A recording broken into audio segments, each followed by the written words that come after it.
He rolled in quietly, but left every jaw on the floor.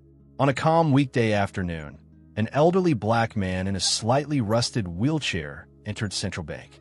His jacket was faded, with a small U.S. flag stitched on the sleeve. He waited silently in line, receiving curious glances from a few people. But one person wasn't just staring, she was sneering. Rachel, a young bank teller with a sharp tongue, looked him up and down with clear disgust. She nudged her co-worker and whispered, "Looks like someone's lost. Welfare checks are down the street." Then, louder for everyone to hear, she said to the man, "Sir, charity cases aren't handled here. Try social services." The man simply smiled and asked, "Can I speak with the branch manager?" Rachel scoffed. "The manager doesn't do handouts. I'll get security." Her voice was laced with sarcasm and superiority.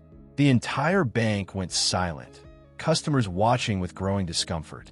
Just then, the branch manager, Mr. Langston, stepped out of his glass office. "Is everything all right out here?" he asked. Before Rachel could speak, the man in the wheelchair raised a hand and said warmly, "Ah, Mr. Langston, it's good to see you again." The manager's eyes widened in surprise and respect. "Mr. Carter, I wasn't expecting you today." Confused whispers swept the room. The man knew the manager? Mr. Langston turned to the crowd and made a shocking announcement. "Everyone, meet Mr. Elijah Carter, the new owner of this branch and 5 others in the region." The silence cracked into gasps. Rachel's face drained of all color. "You own this bank?" she stuttered. Mr. Carter nodded calmly. "I came in without notice today to see how customers like me are treated, and I got my answer." Mr. Langston's tone hardened. "Rachel, my office." Now, customers began to applaud, not just for the reveal, but for the message behind it. One elderly woman walked up to Mr. Carter and gently placed her hand on his shoulder. "Thank you, sir," she said, teary-eyed. That young woman needed that lesson.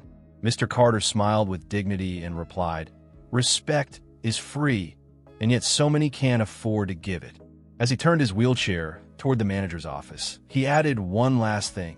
Success doesn't always wear a suit or stand tall.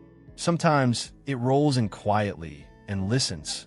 The bank would never forget that moment, and neither would Rachel. Have you ever witnessed someone being unfairly judged because of how they looked? Let us know in the comments. And remember, kindness always wins.